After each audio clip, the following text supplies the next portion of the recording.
Hello and welcome to this video tutorial series on ARM programming. This is Lakshmi Kantiwari. In this tutorial, we will learn about the Freedom Board FRDM KL25Z and KL Microvision 5. It is very difficult to select right board for your design for beginners. Embedded market has a lots of ARM board, but it is depend on you. How do you select best board for your embedded application? Board and ARM core selection completely depend on your application requirement, such as memory space requirement, power requirement, and the performance requirements. Generally, for the beginners, these constraints do not matter for them at all. Today, we are going to take hands-on experience with the Freedom Board FRDM KL25Z. So, here for time being, I am taking Freedom Board FRDM KL25Z board, but in next tutorial, I will cover also STM32 board made by the ST Microelectronics. But here, let's start with the Freedom FRDM KL25Z board. This board has ARM Cortex M0 Plus core on board and processor family is KL25 and the silicon core family is KL25Z128. For a small application, this board can be your best choice, such as motor control, home automation system, and the audio music system. And its price is only $12, and in Indian rupee, you can buy it in around 750 rupees from element14.com or digikey.com or directly from the freescale.com.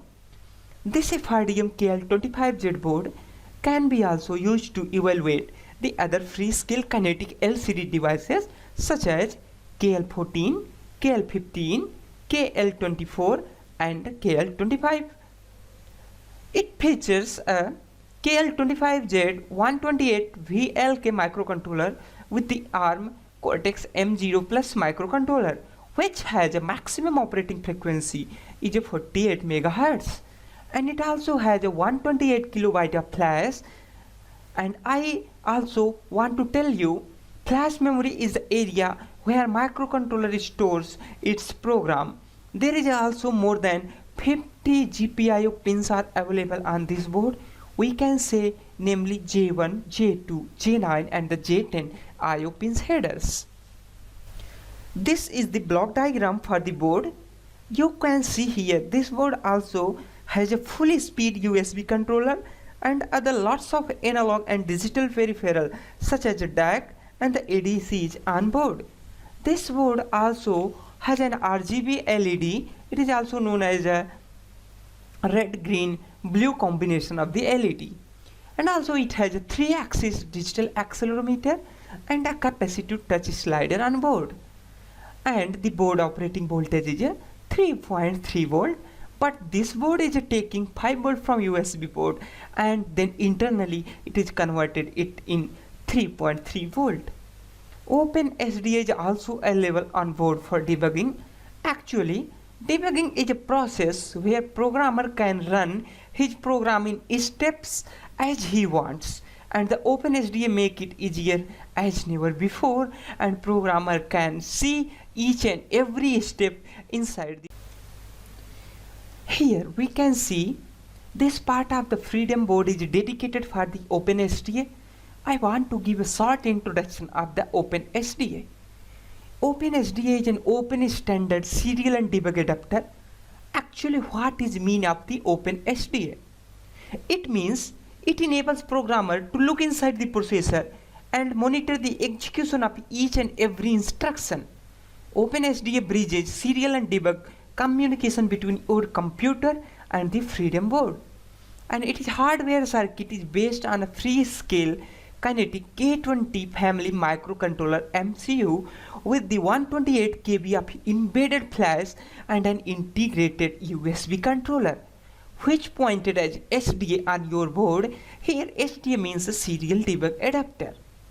For the use of programming, OpenSDA has a mass storage device that is known as the MSD bootloader, and this MSD bootloader provides a quick and easy mechanism for loading different open SD application such as Flash programmers, so there is no need to buy an extra Flash programmer. Just it is a very simple. Connect your board through your computer and program it. First, I would like to recommend you, please read the description of the video where you will find a link from where you can download your software which I am going to install in my computer. I am doing this installation in my Windows 8 PC, but I want to warn you, this installation may not work with your Windows 8 PC, so you will have to do same step in Windows 7 PC. Hold on the reset button and connect the board with your PC through USB. Then open this bootloader drive and click on this file. Simultaneously search the FRDM KL25Z4 quick start package and download it.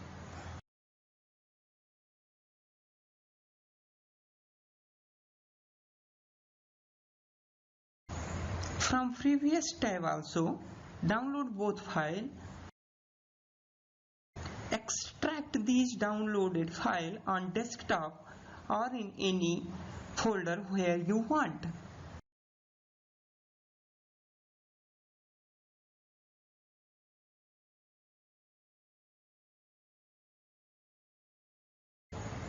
Install the driver, P&D device driver setup, and click on the next and then the close. Your installation has been completed.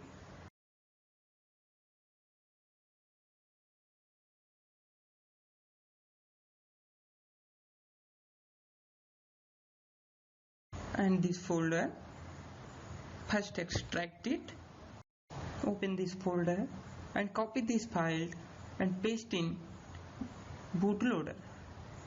It will update the bootloader.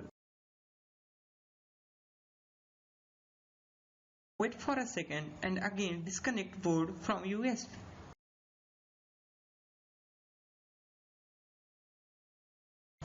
Now reinsert board with hold on reset button. Now this file and copy it in bootloader.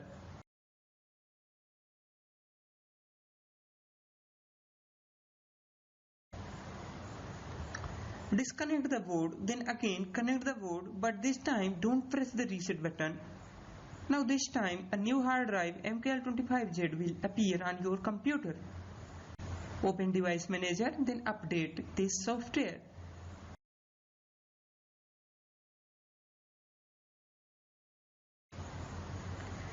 Now last time, again reinsert USB in board with the reset button, hold on. Now copy this open SD file. Now done. Disconnect the board and connect it without reset button, hold on. Now move in a final part of this tutorial. Keil is an IDE which will help us to download the program in the board.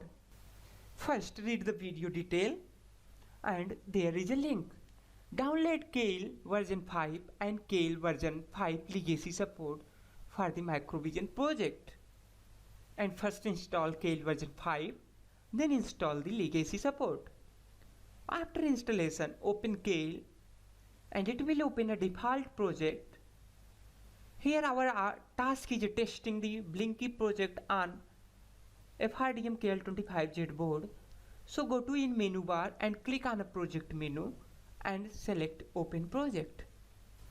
Browse C drive, then Keil version 5 drive, then boards and click on the free scale folder, then FRDM KL25Z board and then Blinky.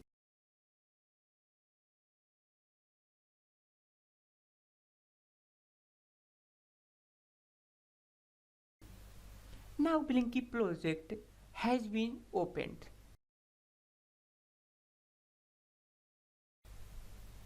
This is a system file.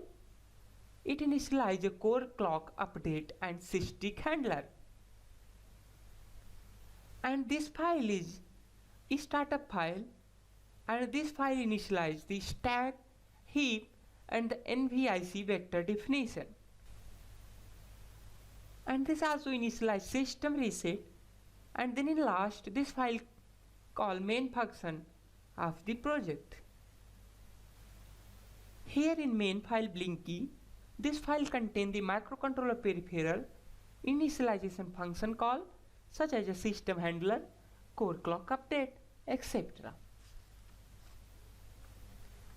Now from this target option, first verify correct setting for this device. Click on the debug tab and select the CMC debugger. From this drop down menu, then click on the setting, and here this port option should be serial wire SW. If it is J-type, then board will give you an error during debugging. And leave other things as it is, then click on the OK.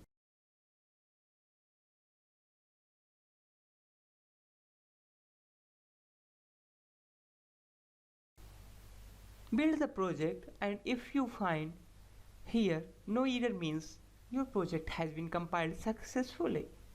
Now select CMC step flash from your drop down menu, then load your program on the board. And this basic program has been written for RGB color LED, but one LED at a time will lit.